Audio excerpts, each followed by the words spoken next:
Dokumentasi testing Mobo Asus X441S dengan prosesor Intel Celeron untuk pengemasan tanggal 18 Juni 2026.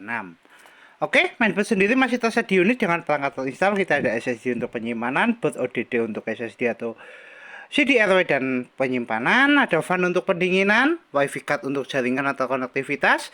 Mainboardnya sendiri tidak lupa speaker, baterai, fleksibel LCD, dan kamera. Untuk navigasi nanti kita menggunakan trackpad. Oke, pertama-tama kita nyalakan dulu menggunakan power dari baterai dengan metode tanpa keyboard seperti ini. Untuk menyalakan mainboard, kita jamming di bagian port keyboard pin 12. Oke, tidak lupa juga untuk baut baterai sudah terbaut. Ini untuk fungsional baterai. Jika dua titik ini belum terbaut, baterai tidak akan berfungsi. Oke, kita nyalakan dulu dengan jumper di pin 12 sebelah kiri. Mainboard nyala. Mobo booting.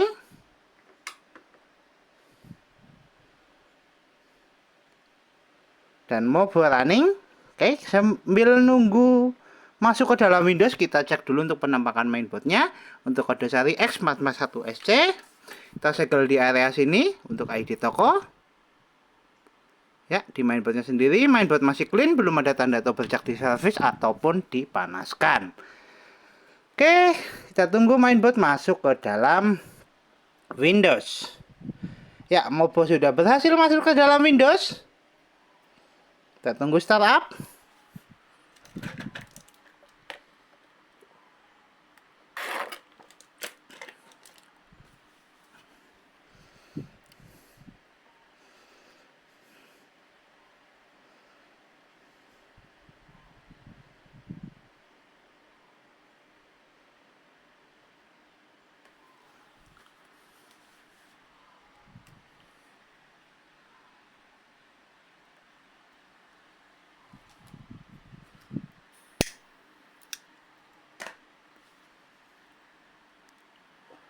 Oke, Mobo sudah berhasil masuk ke dalam Windows. Kita tunggu setup. Untuk tes pertama, kita tes fungsional touchpad untuk navigasi. Oke, touchpad jalan. Kursor jalan. Kemudian kita tes untuk kelistrikan atau dari fungsional baterai. Terus sekarang mainboard nyala menggunakan power dari baterai. Kita cek untuk persentase baterainya.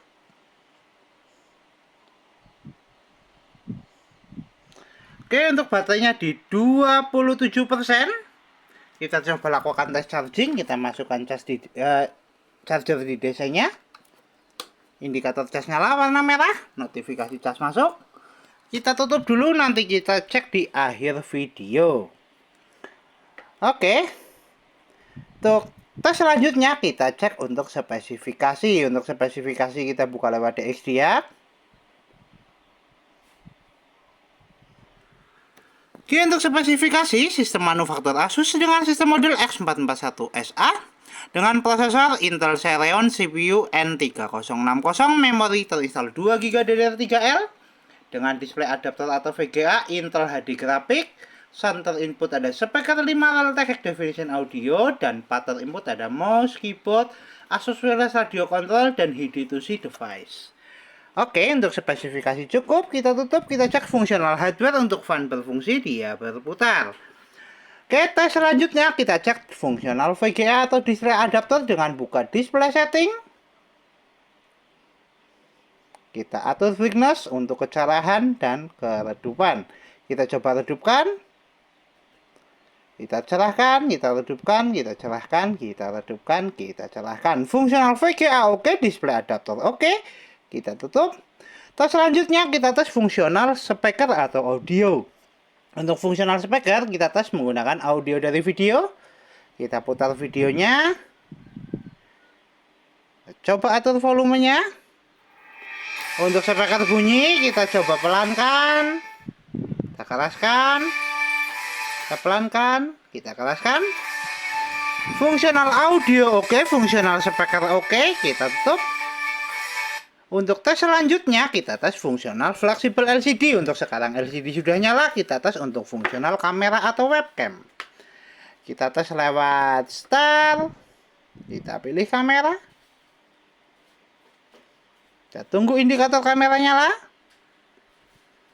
Indikator kamera nyala, tes kamera oke, fungsional fleksibel LCD oke, LCD dan kamera oke. Kita tutup. Untuk tes selanjutnya, kita tes fungsional konektivitas dari fungsional WiFi card. Oke, untuk cek fungsional konektivitas, kita cek di konektivitas. Kita pilih jaringan WiFi. Jaringan WiFi terdeteksi, kita coba konekkan, kita masukkan password menggunakan keyboard internal.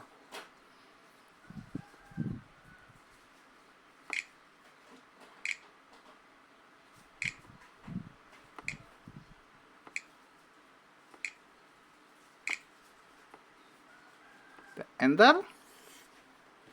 Kita tunggu bar WiFi berubah.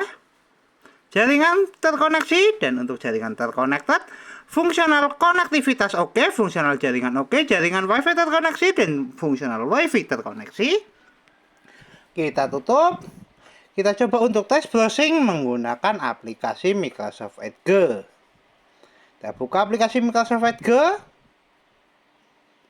Kita searching YouTube.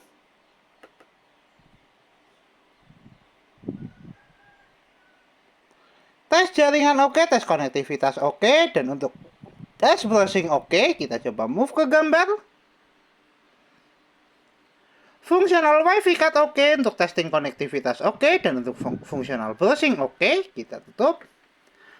Untuk tes selanjutnya, kita testing untuk fungsional hardware seperti port ODD dari fungsional CDRW dan port USB. Kita tes lewat File Explorer. Kita pilih disk PC.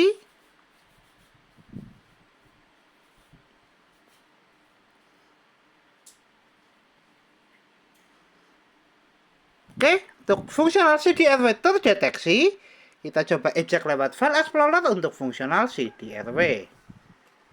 CDRW keluar, fungsional CDRW oke, fungsional Charbot ODD oke, CDRW dan SSD oke. Kita tutup. Selanjutnya kita tes port USB. Untuk tes port USB kita menggunakan harddisk eksternal. Kita pasang dulu di port USB 1. Kita pasangkan.